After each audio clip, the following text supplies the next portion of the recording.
Yes hello friends. आज हम बहुत ही इंटरेस्टिंग टॉपिक ये लेक्चर में पढ़ने वाले हैं और समझ के चलो कि इसमें काफी कुछ थियोरेटिकल डिस्कशन है। ज्यादातर इसकी थियरी ज्यादा डिस्कस नहीं करते, सीधे प्रॉब्लम डिस्कस कर लेते हैं कई लोग, लेकिन बैकग्राउंड समझना बहुत जरूरी होता है। और किसी भी चीज को आप बैकग्राउंड से समझ लो तो जो टॉपिक का जो बेस होता है, इसका जो अंडरस्टैंडिंग लेवल होता है वो काफी बढ़ जाता है और कॉन्सेप्चुअल आप समझ सकते हो और आप विजुअलाइज कर सकते हो सिचुएशन को भी। तो मेरा यही मोटिव है कि आप इसको पूरे ध्यान से समझो, थॉरली अंडरस्टैंडिंग लेवल पे ले जाओ। सी इसके क्वेश्चन सॉल्व करना और उसके आंसर्स निकालना और getting marks is very very simple. इसमें कुछ नहीं है, मतलब इतना सिंपल है, लेकिन इसको प्रॉपर तरीके से समझने के बाद वो करे तो इसका मजा ही कुछ और होता है। और हमारा यही पर्पस हमेशा रहेगा कि हम सिर्फ सब्जेक्ट में मार्क्स स्कोर करने के लिए नहीं पढ़ेंगे, लेकिन हम उसको आप सोच सको, आपकी सोच में वो सब्जेक्ट आ जाए, वो लेवल पर हमको जाना है। ये हमारा अल्टीमेट मोटिव भी है। अच्छा, तो ये जो टॉपिक है उसको शुरू करने से पहले हम बैकग्राउंड में जाते हैं। देखो, हमारा काम ये होता है कि हम कोई भी टॉपिक शुरू करते हैं तो हम जीरो लेवल से नहीं, जीरो से भी पीछे, मतलब -1 लेवल से शुरू करते हैं और तब जाके वो टॉपिक पे आते हैं। तो मैं थोड़ा आपको बैकग्राउंड दे दूं, बहुत जरूरी है। देखो, हमने स्टैटिस्टिक्स एज अ सब्जेक्ट पढ़ना जो शुरू किया तब से हमको ये मालूम है कि स्टैटिस्टिक्स का मतलब तो यही है कि it is collection, organisation, presentation, analysis and interpretation of what, आप बोलोगे, ऑफ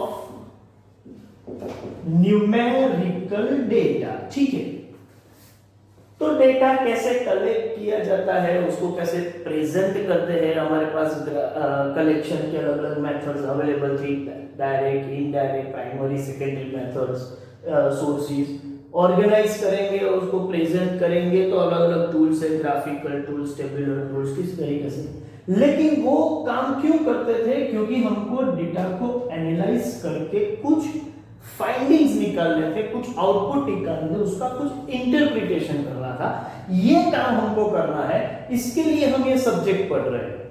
तो अलग अलग एनालिसिस टूल्स हमने पढ़े, जैसे कि हमने पढ़ा था कि सेंट्रल टेंडेंसी क्या है, कि आपका ही मास ऑफ डेटा जो होता है उसको मैं एक वैल्यू में प्रेजेंट कर दूंगा।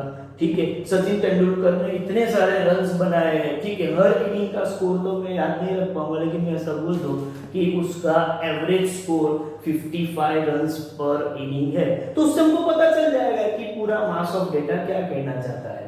ठीक है, तो ऐसे एवरेज या सेंट्रल टेंडेंसी एनालिसिस करके हम उसको इंटरप्रेट कर सकते हैं। टूल है, डिस्पर्सन एक टूल है, स्क्यूनेस एक टूल है। अभी हमने वेरिएबल की वैल्यूज में जो चेंज होता है उसको रिलेटिव चेंज का मेजरमेंट कैसे करते हैं वो इंडेक्स नंबर में हमने पढ़ लिया कि एक पर्टिकुलर पीरियड ऑफ टाइम के अगेंस्ट दूसरे पर्टिकुलर पीरियड ऑफ टाइम में जो चेंजेस हुआ है वो एवरेज बेस पे कितना हुआ है और परसेंटेज में उसको एक्सप्रेस करते हैं। तो वो भी हमने एक एनालिसिस टूल पढ़ा, इंडेक्स नंबर, और उसके बेस पर हम इंटरप्रिटेशन करते थे। लेकिन अब तक हमने जो भी पढ़ा है, जितना भी पढ़ा है, वो सब एक ही वेरिएबल की वैल्यूज के हिसाब से पढ़ा है। मतलब वो जो हमारा एनालिसिस था उसको हम बोलेंगे यूनिवेरिएट एनालिसिस। ऑफ कोर्स हम एनालिसिस तो कर रहे थे, लेकिन वो यूनिवेरिएट एनालिसिस था। अब समझते हैं, आगे बढ़ते हैं। जैसे कि हम चेक करते थे कि प्रॉफिट, तो कई सारे पीरियड का प्रॉफिट का डेटा हमारे पास था और उसके बेस पे हम जज करते थे कि प्रॉफिट, एवरेज प्रॉफिट क्या है, इंक्रीमेंट हुआ या डिक्रीमेंट हुआ, कौन सी रेंज में प्रॉफिट में चेंजेस हुआ है ओवर दिस पीरियड, हाईएस्ट क्या था, लोएस्ट क्या था, वेरिएशंस का क्या प्रोपोर्शन है, स्टैंडर्ड डेविएशन, सब कुछ करके हम प्रॉफिट का एनालिसिस करते थे। ठीक है, अच्छा हम डिमांड का भी एनालिसिस करते थे कि over the period of time demand में कितना इंक्रीमेंट हुआ, कितना डिक्रीमेंट हुआ, ठीक है, रिलेटिव चेंजेस क्या रहा। अच्छा, एवरेज डिमांड कितनी रहती है पर ईयर, या फिर डिमांड में क्या क्या वेरिएशंस आते हैं, हाईएस्ट डिमांड कितनी थी, लोएस्ट किसके बीच में, ये कौन सी रेंज में ये वेरिएशंस रहता है, ऐसा सब हम डिमांड का एनालिसिस करते रहते थे। ठीक है, अच्छा हम ये एक और काम करते हैं, स्टूडेंट्स का परफॉर्मेंस, जैसे कि मार्क्स के एनालिसिस करते थे कि भाई कितने मार्क्स हुए, पर्टिकुलर सब्जेक्ट को लेके हमने चेक किया कि फर्स्ट एग्जाम में इतने थे, सेकंड में इतने थे, थर्ड में इतने थे, ऐसा हमने सीरीज ऑफ 30-40 टेस्ट लिए थे, तो एवरेज मार्क्स क्या है, कौन सी रेंज में स्टूडेंट रहता है, पर्टिकुलर सब्जेक्ट में उसकी एक्सपर्टाइज कितनी है, क्या है, ऐसा कुछ इंटरप्रिटेशन करते थे।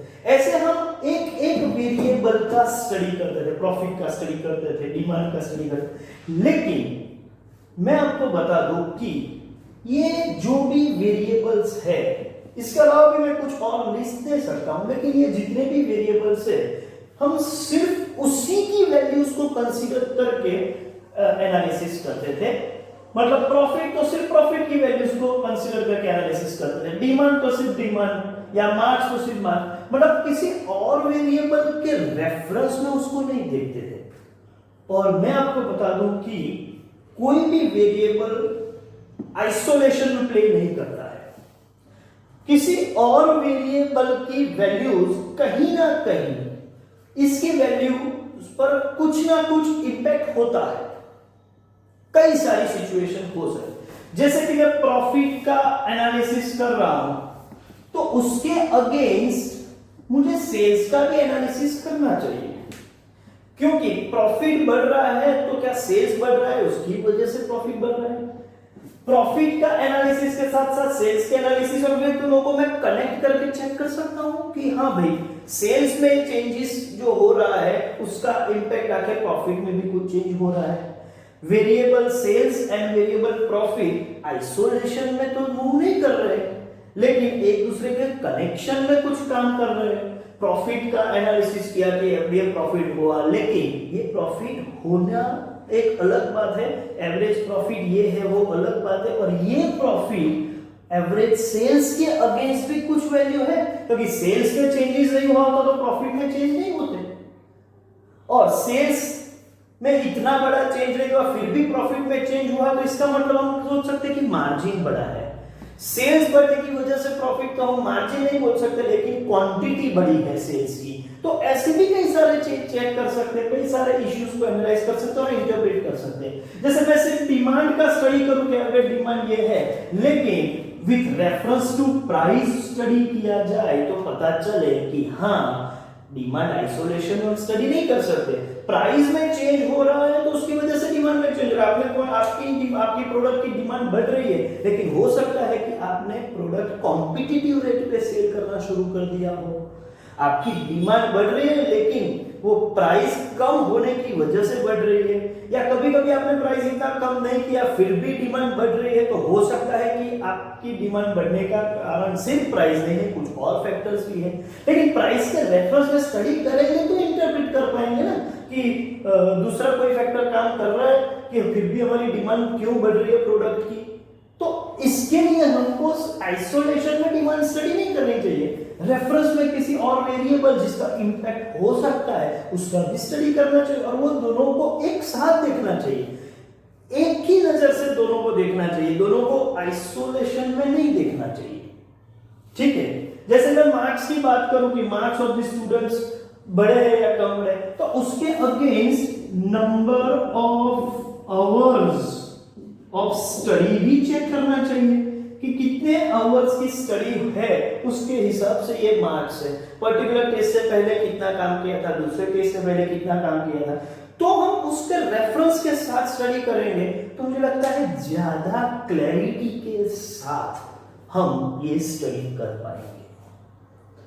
तो समझ के चलो कि अब तक जो हम काम करते थे वो सिर्फ एक ही वेरिएबल का स्टडी करते थे, लेकिन ये एक वेरिएबल आइसोलेशन में प्ले नहीं कर रहा है, उसका वेरिएबल का वैल्यू चेंज हो रहा है, वो आइसोलेशन में नहीं है, कोई दूसरे वेरिएबल्स भी उनको इंपैक्ट कर रहे हैं, उनको इफेक्ट कर रहे हैं, और उनका हिसाब से उनके रेफरेंस, उनके कनेक्शन में क्या है तो वो देखना चाहिए। तो ऐसी सिचुएशन को यूनिवेरिएट के बजाय हमें दो वेरिएबल देखेंगे, तो या तो हमें बायवेरिएट एनालिसिस करना चाहिए, या फिर आप बोल सकते हो कि मल्टीवेरिएट एनालिसिस भी करना चाहिए। दैट मीन प्रॉफिट को, सेल्स और उसके साथ साथ एडवर्टाइजमेंट एक्सपेंस को भी ध्यान में लेना चाहिए। तो एक वेरिएबल, दो वेरिएबल नहीं, दो से ज्यादा वेरिएबल, मल्टीवेरिएट एनालिसिस भी हो सकता है। डिमांड, प्राइस, अदर फैक्टर्स भी देखे जाएंगे, मार्क्स, नंबर ऑफ स्टडीज और लर्निंग और टीचिंग आवर्स, इसको भी देखा जाए। तो कई सारे वेरिएबल को एक साथ देखेंगे तो मल्टीवेरिएट एनालिसिस होगा। हाँ, लेकिन मैं सिर्फ दो वेरिएबल को देख के सॉल्व करूंगा, या दो वेरिएबल का ही इंपैक्ट एक दूसरे के साथ कितना है, और एक दूसरे के साथ कनेक्शन कितना है, तो उसको मैं बोलूंगा बायवेरिएट एनालिसिस। हमको ये स्टेज पर मल्टीवेरिएट तक नहीं जाना है, ठीक है। यूनिवेरिएट से हम आगे बढ़ रहे हैं, तो हम अभी बायवेरिएट एनालिसिस करेंगे। तो जब मैं एक से ज्यादा वेरिएबल में सिर्फ दो वेरिएबल का एनालिसिस करता हूं, तो उसको मैं बायवेरिएट एनालिसिस या फिर उसको मैं सिंपल एनालिसिस बोलूंगा। बायवेरिएट और सिंपल दोनों एक ही चीज है। दो ही वेरिएबल का स्टडी करते हैं तो उसको बायवेरिएट एनालिसिस या बायवेरिएट स्टडी भी बोल सकते हैं, या सिंपल स्टडी बोल सकते हैं। यूनिवेरिएट का काम हमने बहुत पहले कर चुका है, अब हम मूव कर रहे हैं बायवेरिएट। तो ऐसे कनेक्शन में वेरिएबल का स्टडी करना हो तो हमारे पास जो टूल्स है उसमें दो टूल ज्यादातर पॉपुलर जो है वो एक है कोरिलेशन और दूसरा है रिग्रेशन।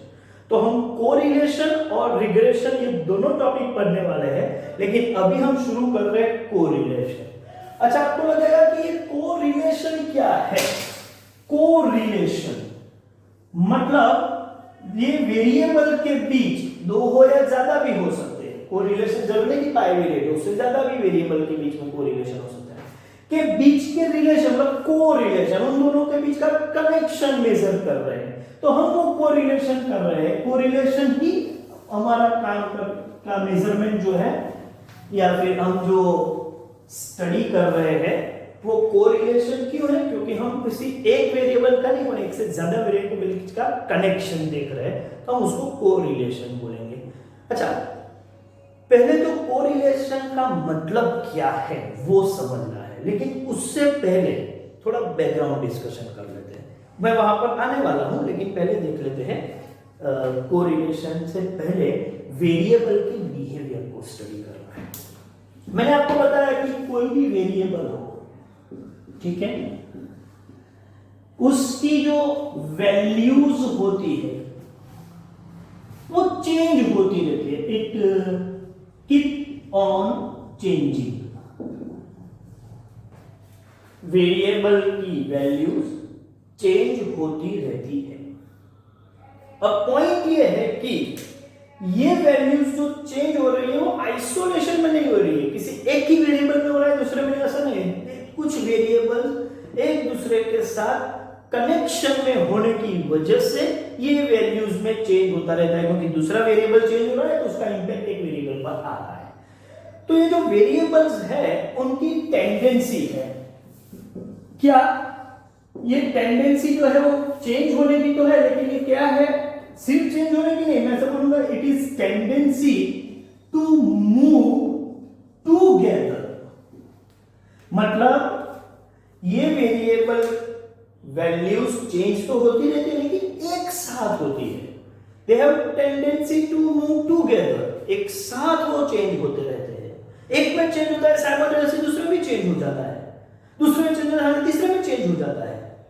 तो जब एक साथ मूवमेंट होता है, टेंडेंसी टू मूव टूगेदर हम देख सकते हैं, तो समझ के चलो कि such variable are correlated variable.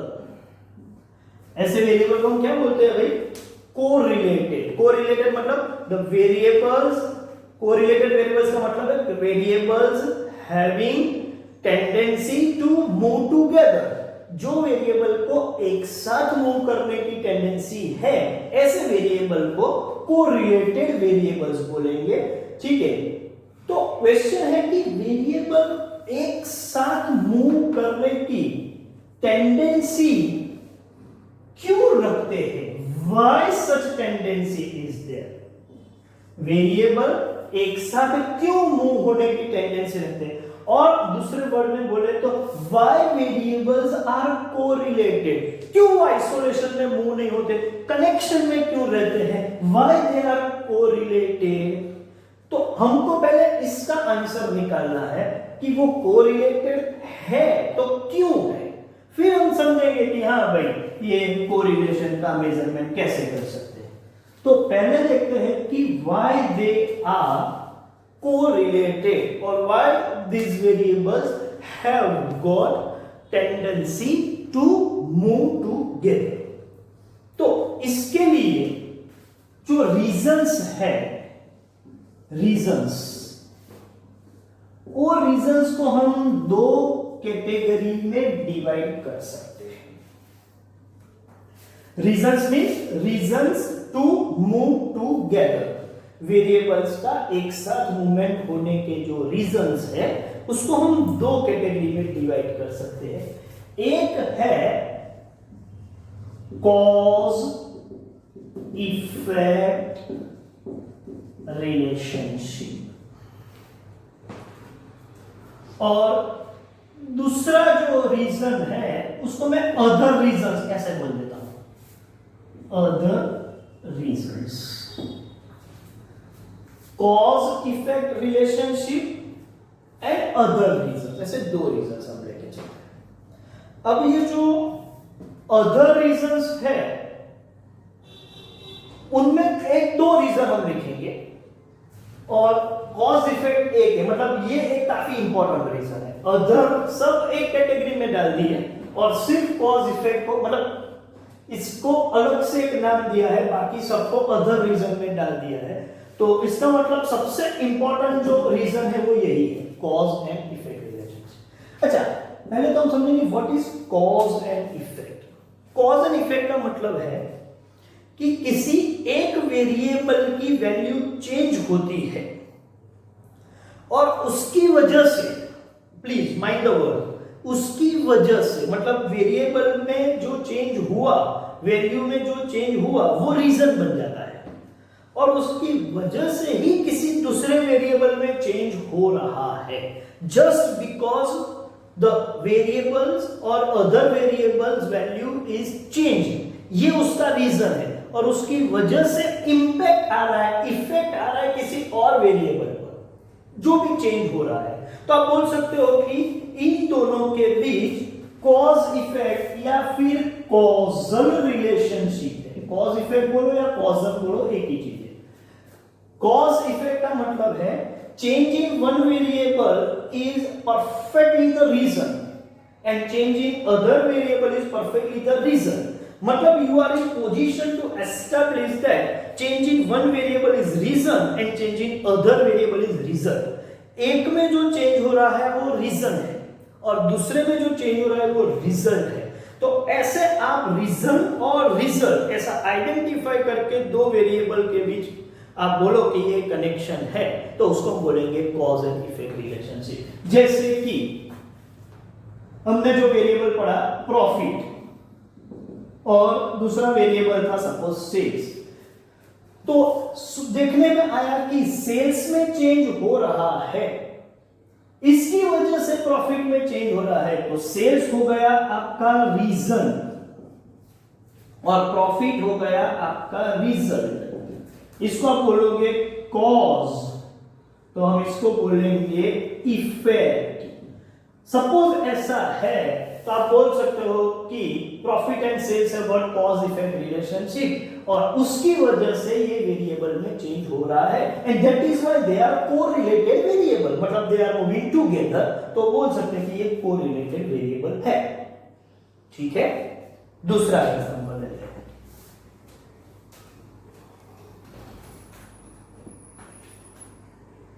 Price, demand में चेंज हो रहा है, लेकिन उसका रीजन ये है कि प्राइस कम हो रही है तो डिमांड बढ़ रही है, या फिर प्राइस बढ़ रही है तो डिमांड कम हो रही है। मतलब चेंज इन प्राइस जो है वो आपका कॉज है, और चेंज इन डिमांड जो है वो आपकी इफेक्ट है, मतलब ये रीजन है और ये रिजल्ट है। अच्छा, आप आइडेंटिफाई कर सकते हो कि ये रीजन की वजह से ये इफेक्ट हुआ है या ये रिजल्ट आया है, तो आप बोल सकते हो कि price and demand are having cause and effect relationship, that means they are correlated variable, और उसका रीजन ये है कि they are having cause and effect relationship. तो इस तरीके से कई सारे वेरिएबल एक दूसरे के साथ कॉज इफेक्ट रिलेशनशिप से जुड़े हुए हैं। उसमें जो कॉज वाला वेरिएबल है, ठीक है, उसमें तो इंडिपेंडेंटली चेंज होता है, लेकिन जो इफेक्ट वाला वेरिएबल है, जो रिजल्ट है, वो उसकी वजह से चेंज होता है, तो उसको हम बोलेंगे डिपेंडेंट वेरिएबल। तो कॉजल वेरिएबल जो है, ठीक है, वो होगा इंडिपेंडेंट, और इफेक्ट वाला जो वेरिएबल है वो डिपेंडेंट हो जाएगा। तो इस तरीके से हम वेरिएबल के बीच डिसाइड कर सकते हैं कि कौन सा कॉज है, कौन सा इफेक्ट है, कौन सा इंडिपेंडेंट वेरिएबल है, कौन सा डिपेंडेंट वेरिएबल, और उस हिसाब से वेरिएबल में चेंजेस होने का एक कारण है, क्योंकि वो एक दूसरे के साथ कॉज इफेक्ट रिलेशनशिप से जुड़े हुए हैं। तो एक रीजन हो गया कि क्यों वेरिएबल एक साथ मूव करते हैं। अच्छा, इसके बाद देखते हैं अदर रीजन। अब अदर रीजन जो है उसमें मैं दो रीजन आपको बता सकता हूं। एक रीजन है म्यूचुअल डिपेंडेंस, और दूसरा रीजन है same external factors affecting variables। पहले ये ले लेते हैं म्यूचुअल डिपेंडेंस क्या है। म्यूचुअल डिपेंडेंस में ऐसा होता है कि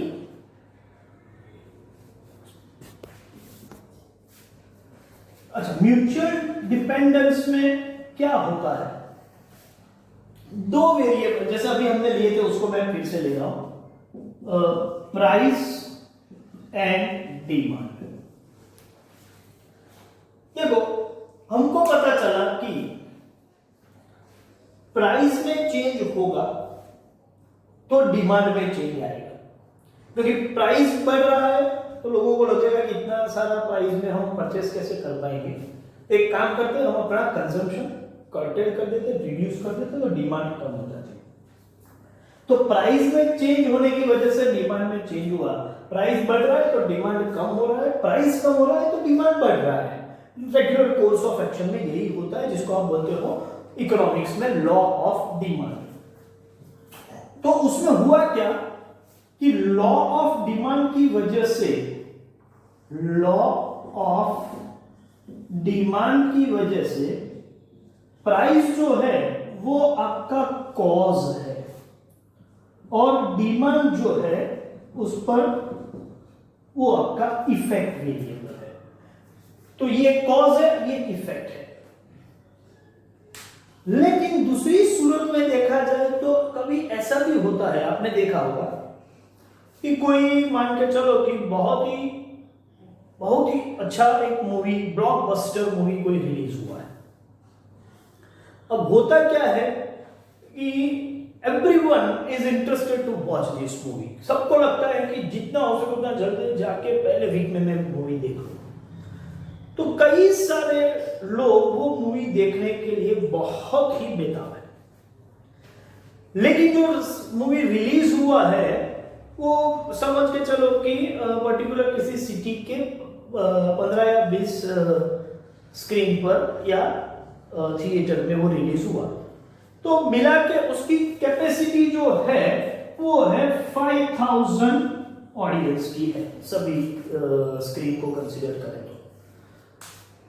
तो एक वीक में पूरे सिटी में 5000 लोगों को ही हम ये मूवी दिखा सकते हैं, ज्यादा को दिखा ही नहीं सकते। जितने शोज हम रखे उसके हिसाब से सभी के 3-4 शो रखे और ऑडियंस कैपेसिटी जो है ऑडिटोरियम की उसके हिसाब से कुछ फिगर ऐसा आ रहा है कि 5000 लोगों को हम एक वीक में ये मूवी दिखा सकते हैं। लेकिन होता क्या है कि 5000 नहीं, सिटी के 20,000 लोग ऐसे हैं जो फर्स्ट वीक में ही ये मूवी देखना चाहते हैं। तो इसका मतलब ये हुआ कि 20,000 लोगों को जो मूवी दिखाना है वो तो हम दिखा ही नहीं पा रहे, तो हम 5,000 ऑडियंस को ही सेटिस्फाई कर सकते हैं। तो हम क्या करेंगे, मतलब ये थिएटर वाले क्या करते हैं कि इतनी सारी डिमांड है तो एक काम करते हैं, इसकी प्राइस बढ़ा देते हैं, क्योंकि किसको फर्स्ट कम फर्स्ट बेसिस को तो दे रहा है और जो ज्यादा पैसा खर्च कर सकेगा वो आके मूवी देखेगा। तो टिकट का प्राइस जो 100 या 150 होता है वो 250-300 पे चला जाता है, 300-400 रुपीस तक वो चला गया, क्योंकि इनमें से 5,000 लोगों को हमको दिखाना है, तो वो ऐसे लोग होंगे जिसमें से हम ज्यादा से ज्यादा रेवेन्यू अर्न कर सकें। तो एक काम करते हैं, टिकट की जो प्राइस है वो बढ़ा देते हैं, तो ऑटोमेटिकली ये 20,000 में से ऐसे ही 5,000 होंगे जो ये प्राइस पे करने की उनकी शक्ति है, एफोर्डेबिलिटी है। तो वो एफोर्डेबिलिटी वाले ही आएंगे, तो पहले हम उनको दिखा दें, अपना कुछ गेन कर लें। तो ये बिजनेसमैन सोचते रहते हैं। तो उस हिसाब से देखा जाए तो यहां हुआ क्या कि प्राइस जो है वो चेंज हुआ बिकॉज ऑफ हाई डिमांड। तो यहां डिमांड कॉज है जिसका इफेक्ट प्राइस पर आया। तो प्राइस एंड डिमांड ये तो ऐसे वेरिएबल है जिसमें कोई कभी प्राइस कॉज होता है तो डिमांड इफेक्ट होती है, कभी डिमांड कॉज होता है तो प्राइस इफेक्ट होती है। मतलब ये इंटरडिपेंडेंट वेरिएबल है, ये एक दूसरे पर डिपेंड करते हैं, जिसको मैं बोलूंगा mutual dependence. Here you cannot exactly isolate price और you can say cause with the effect और इफेक्ट विद द कॉज, कि यही वेरिएबल कॉज है और यही वेरिएबल इफेक्ट है, ऐसा आप परफेक्टली नहीं बोल सकते, because you are not in such position. क्यों? Because this variables are mutually dependent. तो म्यूचुअल डिपेंडेंस की वजह से भी वेरिएबल में एक साथ मूव होता है, उसकी वैल्यू एक साथ चेंज होती है। लेकिन ये कॉज एंड इफेक्ट नहीं है, लेकिन ये जो है उसका रीजन है म्यूचुअल डिपेंडेंस। ओके, अब दूसरा रीजन भी एक है म्यूचुअल डिपेंडेंस के अलावा, जो कॉज इफेक्ट नहीं है फिर भी वेरिएबल में चेंज एक साथ होता है। जैसे कि हम एक समझो कि सेम मैक्सिमम फैक्टर्स का मतलब है कि yield of potato and rice. तो over the period of last suppose 5 years yield of potato increase होता है, मतलब एक साल से दूसरे साल, दूसरे से तीसरे, चौथे, 5वें, हर साल पोटैटो का जो यील्ड है वो बढ़ता रहा है। लास्ट 5 years का सपोज हमारे पास ये डेटा है। अच्छा, at the same time suppose ये 100 था, ये 120 था, ये 130 था, फिर ये 150 हुआ, ये 160 हुआ, तो पोटैटो का यील्ड बढ़ता रहा। ये लाख मेट्रिक टन है ऐसा मान के चलते हैं। राइस में भी यही हमने देखा कि ये 5 साल में राइस का भी यील्ड बढ़ता रहा, 200 metric ton, lakh metric ton, फिर 250, 260, 280, 300। तो हमने देखा कि ये दोनों वेरिएबल जो है उनकी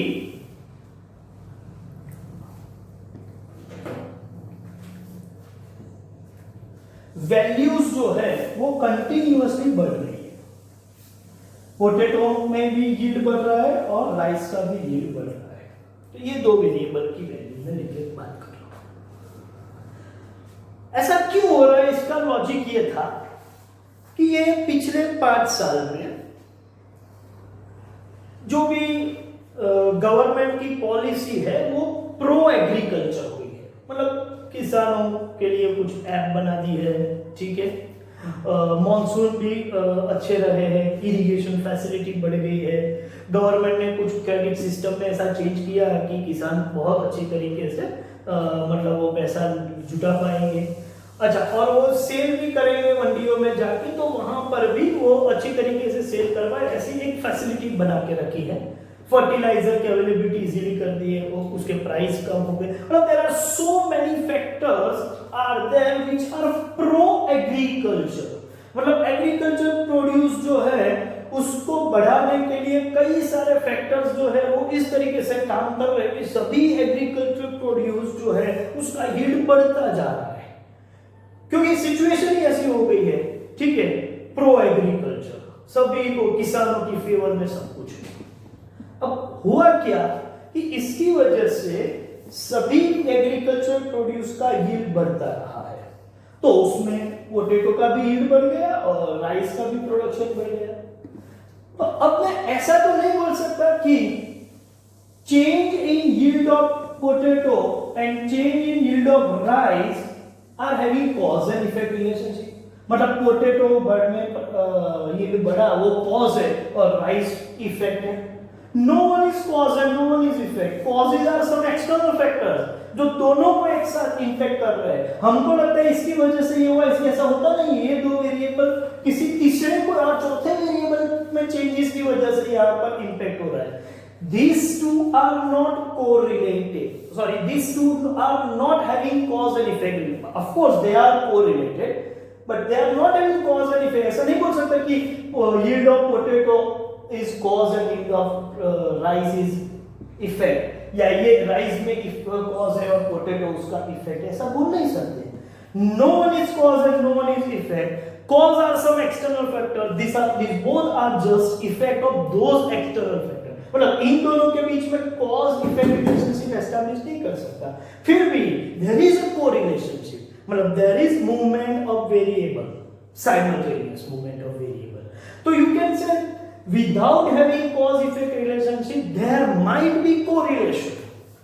म्यूचुअल डिपेंडेंस की वजह से भी कोरिलेशन हो सकता है, सम एक्सटर्नल फैक्टर्स जो वेरिएबल को अफेक्ट उससे वजह से भी कोरिलेशन हो सकता है। Correlation means just variables have tendency to move together, और ये वेरिएबल एक साथ मूव कर रहे हैं, लेकिन जरूरी नहीं है कि वो कॉज इफेक्ट रिलेशन की वजह से कर रहे हैं, कुछ और रीजंस भी हो सकते हैं।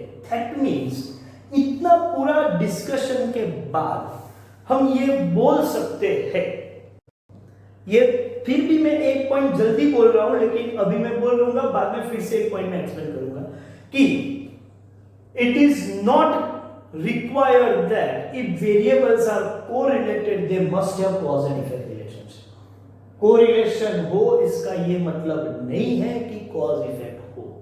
कोरिलेशन का सिर्फ यही मतलब है कि वेरिएबल्स मूव टुगेदर, मतलब ये दो वेरिएबल एक साथ मूव कर रहे हैं तो ये दो कोरिलेटेड वेरिएबल है और इन दोनों के बीच कोरिलेशन है, ऐसा हम बोल सकते हैं। इसका ये मतलब नहीं कि इन दोनों के बीच कॉज एंड इफेक्ट रिलेशनशिप भी है। मतलब correlation does not imply cause effect relationship, but cause effect relationship always imply correlation. cause effect होगा तो correlation होगा, क्योंकि cause effect होगा तो simultaneous movement of variable होगा और simultaneous movement of variable means correlation. लेकिन correlation है तो जरूरी नहीं है कि cause effect, क्योंकि other reasons की वजह से भी simultaneous movement हो सकता है। दूसरी एक चीज में आपको क्लैरिटी है, और ये सिर्फ दो रीजन नहीं है, एक तीसरा भी रीजन है जो ज्यादातर रेफरेंस बुक और टेक्स्ट बुक कवर नहीं करते, और वो जो तीसरा रीजन है वो है प्योर चांस। प्योर चांस मतलब दो वेरिएबल के बीच जो चेंजेस हो रहा है, एक साथ मूवमेंट देख रहे हैं, उसका कोई रीजन नहीं है, बाय चांस वो ऐसा हो रहा है। जैसे कि सपोज हम दुनिया भर में से 10 लोगों को पसंद कर रहे हैं, 10% आर सिलेक्टेड, और उनकी शू साइज क्या है वो देख लेते हैं कि किसी को 6 नंबर के शूज है, किसी के 7 नंबर के, किसी के 6.5, किसी के 8 शू साइज। और दूसरा है आईक्यू लेवल, ये 10 लोगों का।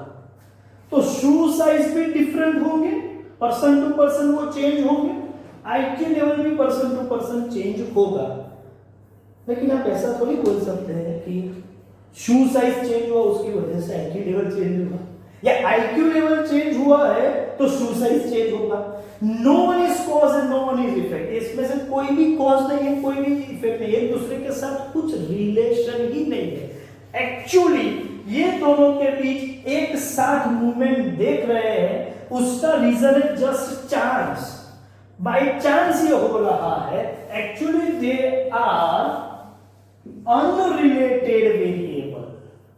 तो अनरिलेटेड वेरिएबल में तो रिलेशन ही नहीं होगा, तो कोरिलेशन कहां से होगा? देखो कोरिलेशन कभी नहीं हो सकता ऐसे, लेकिन फिर भी एक साथ मूवमेंट है तो इसको कोरिलेशन बोलना पड़ेगा। लेकिन ऐसे कोरिलेशन को हम बोलते हैं चांस कोरिलेशन या स्पूरियस कोरिलेशन या नॉनसेंस कोरिलेशन। मतलब ये कोरिलेशन के स्टडी का कोई इंपॉर्टेंस ही नहीं है, they are unrelatable by chance. क्योंकि क्या हुआ कि ये सभी वेरिएबल्स जो थे, ये दो वेरिएबल, वो दुनिया के सभी लोगों को ध्यान में लेके नहीं हमने चेक किया, जैसे सैंपल 10 लोगों का लिया और ये 10 लोगों के सैंपल पर बाय चांस हमको कुछ ना कुछ रिलेशन दिख रहा है, लेकिन वो कोरिलेशन का पार्ट नहीं बन सकता। और उसको फिर भी कोरिलेशन बोले, उसको चांस कोरिलेशन या स्पूरियस या नॉनसेंस कोरिलेशन माना जाएगा। मतलब correlation without having cause effect relationship, कोई भी कॉज इफेक्ट रिलेशन, बिल्कुल अनरिलेटेड वेरिएबल है। And just we can establish correlation because of chance, or you can say it is nonsense activity. That's why it is called chance correlation, or you can say spurious correlation, or you can say nonsense correlation. तो वैसे देखा जाए तो अभी clear हो गया हमारे लिए कि कोरिलेशन का मतलब है कि variables have got tendency to move together and such variables are known as correlated variable. Why variables have got such tendency to move together? तो उसके लिए जो reasons है उसको हम दो कैटेगरी में डिवाइड कर सकते हैं, और वो जो दो कैटेगरी है वो एक है कॉज इफेक्ट रिलेशनशिप, मतलब वो एक रीजन ये है और बाकी के अदर रीजंस है। कॉज इफेक्ट रिलेशनशिप में वेरिएबल में जो चेंज होता है उसमें एक वेरिएबल का चेंज रीजन होगा या कॉज होगा, और दूसरे वेरिएबल का चेंज रीजन मतलब के इफेक्ट होगा।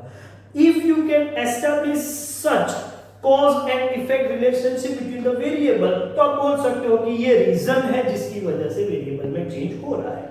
लेकिन कॉज इफेक्ट ना हो तो भी वेरिएबल के बीच कोरिलेशन हो सकता है, मतलब वेरिएबल एक साथ मूव कर सकते हैं।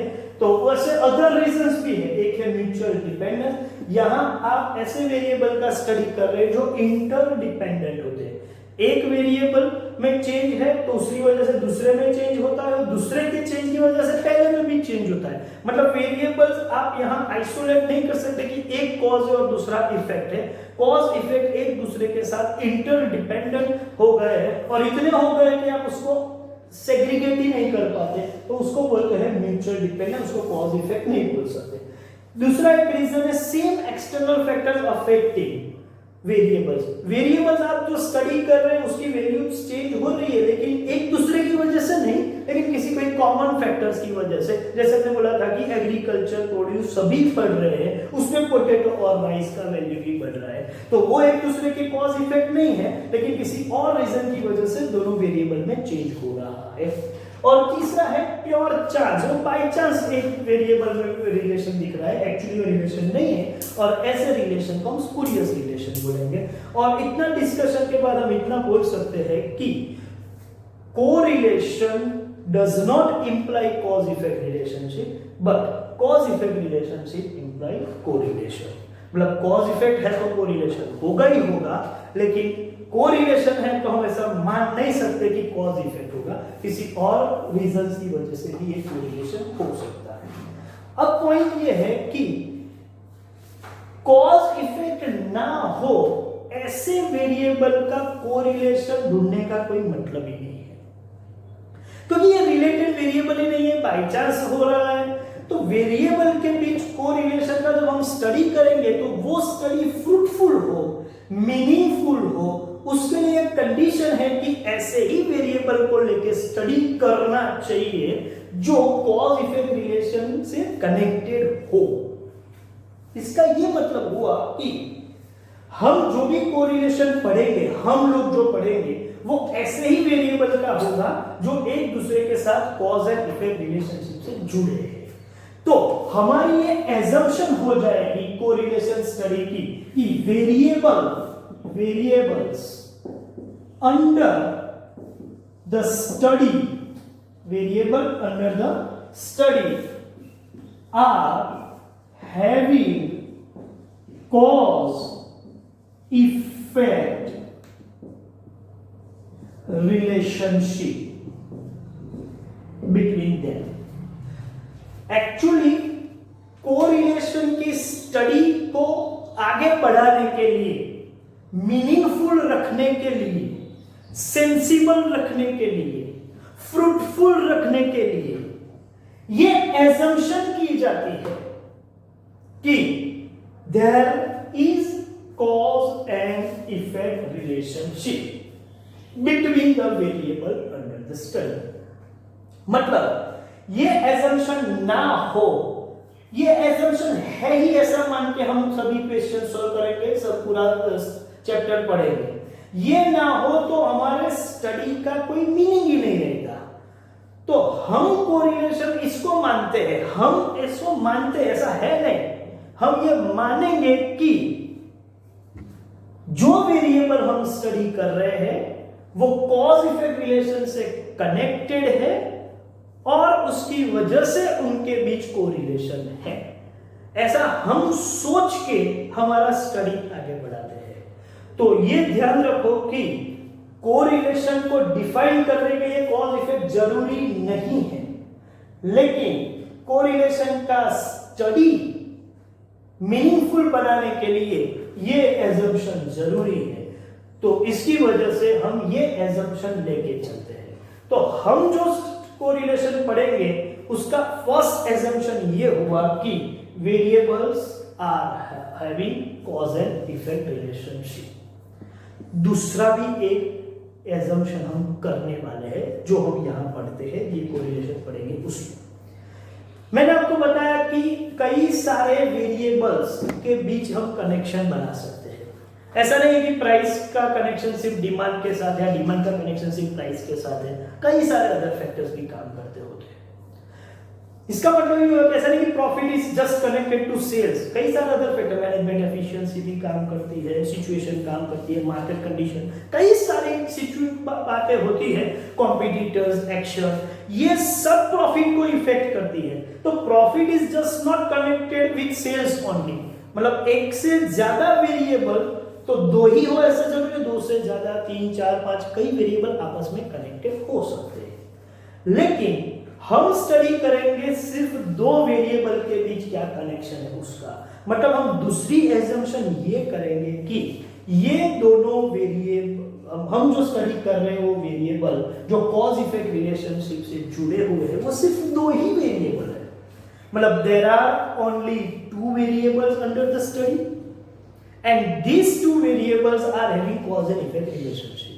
तो ये दो एजम्पशन हम करेंगे, बाद में हम स्टडी शुरू करें। कोरिलेशन का मीनिंग भी हम बाद में पढ़ सकते हैं, वैसे देखा जाए तो हमारे लिए जो कोरिलेशन है, हमारे स्टडी के लिए जो कोरिलेशन है इसके लिए, तो there are only two variables under the study, मतलब हमारा बाइवेरिएट स्टडी होगा, सिंपल स्टडी होगा, ठीक है। And these two variables are having cause and effect relationship. तो दो एजम्पशन हो गई वैसे देखा जाए तो ये दो एजम्पशन के बाद हम कोरिलेशन का स्टडी शुरू करेंगे, लेकिन दो के अलावा एक तीसरी भी एजम्पशन है। जब तक ये तीन एजम्पशन कंप्लीट ना हो जाए हम पूरा कोरिलेशन का चैप्टर पढ़ ही नहीं सकते। तो हमको जो कोरिलेशन का चैप्टर पढ़ना है उसमें दो एजम्पशन मैंने आपको बता दी, तीसरी भी अब मैं बताने वाला हूं।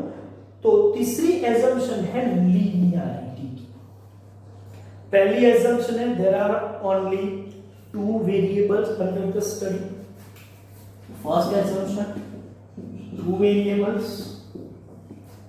Second assumption, these two variables are having cause and effect relationship.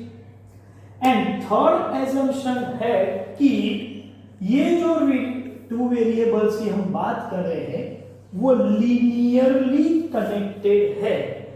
Linear मतलब straight line, और वो कैसे connected है वो मैं आपको ग्राफिकली भी बताऊंगा और मैथमेटिकली भी बताऊंगा। अभी आप इतना समझ कर चलो कि वो स्ट्रेट लाइन रिलेशनशिप में है। जब ये तीन एजम्पशन हम कर देते हैं उसके बाद हमारा स्टडी कोरिलेशन का शुरू हो सकता है, ठीक है। तो ये तीन एजम्पशन के बाद हम स्टडी शुरू करेंगे और उसमें अभी हम क्या करेंगे, पहले तो हम कोरिलेशन का मीनिंग समझेंगे। कोरिलेशन का मीनिंग समझेंगे, उसके बाद वो कितने अलग अलग टाइप्स के हो सकते हैं और हमारा स्टडी कितना लिमिटेड है वो सब हम पढ़ेंगे। उसके बाद उसका मेजरमेंट आएगा, ठीक है। तो इस हिसाब से हम आगे बढ़ रहे हैं।